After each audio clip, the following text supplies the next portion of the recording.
Why has it taken so long to get Shaun on the cinema screen?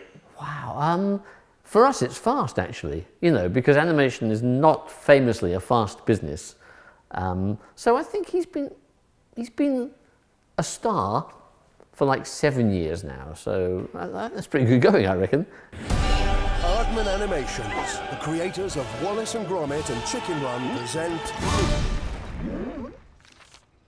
A Great Escape to the City.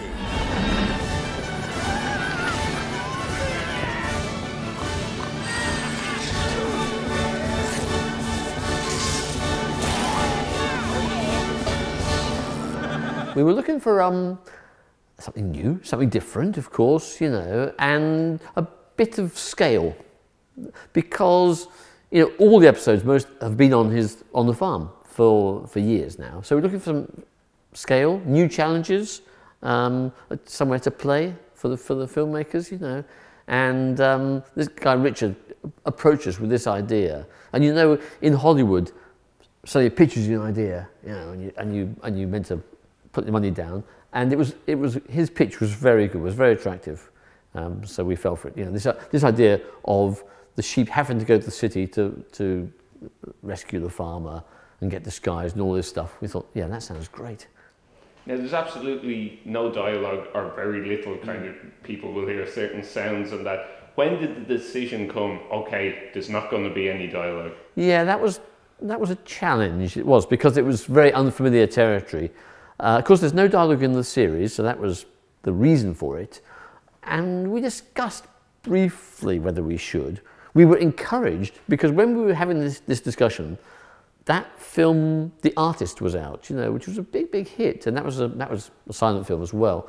Ours isn't silent. Ours is full of sound and music and voices, but no dialogue you can follow. And it was a bit of a deep breath and take a leap.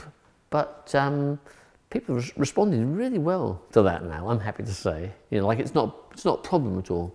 And you always know what they're thinking, even if you can't understand the words. But it's a real sign of the quality of the movie as well, that you can do something for 90 minutes and keep an audience hooked. Yeah.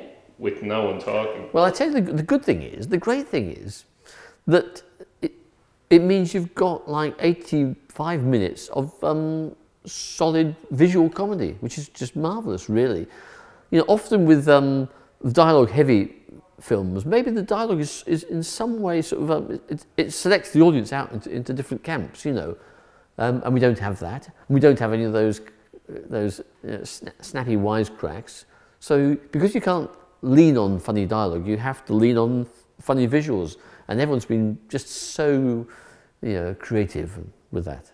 Is it a case that when you're coming up with the script, people just keep piling idea upon idea, but wait, what about if this happens? What about if that happens? Yes, totally, absolutely, yes. Somebody will have a funny idea, one idea, like the sheep get disguised as people, and then they go into a restaurant, and that's like a sort of supremely awkward and embarrassing because they don't know anything. They're sheep, for heaven's sake, So once you've got that idea, then we have storyboard artists, and they come up with visual ideas. Writers come up with words, story artists come up with visual gags, and then everyone dives in. Then and everyone's listened to. If you can make the joke better, then great. And that sequence I'm talking about, that was kicked around for like a year before it was shot to get it better. Until we were happy with it. In terms of the work behind the scenes, give us an idea of how many setups, how many models, how many people working on them.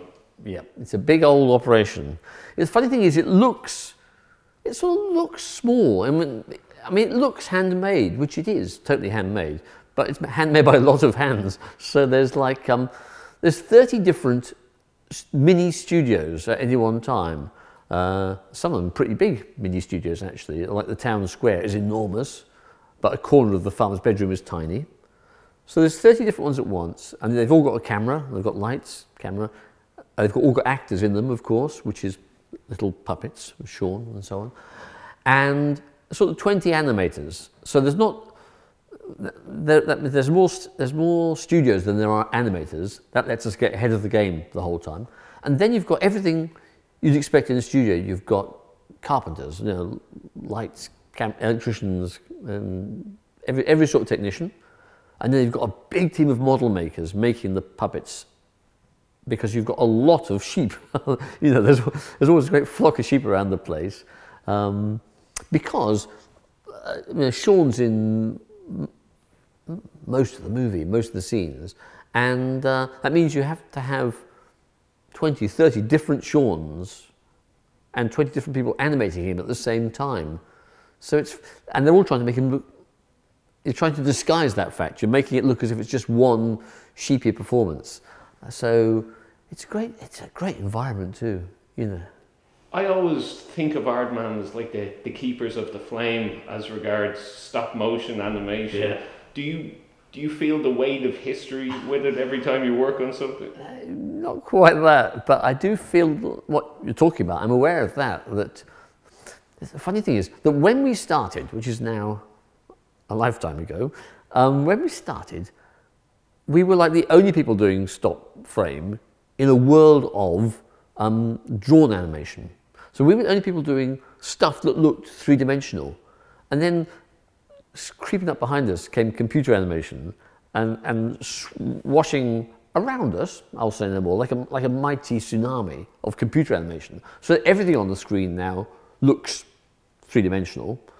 But we've just stuck to our guns at doing it the handmade way.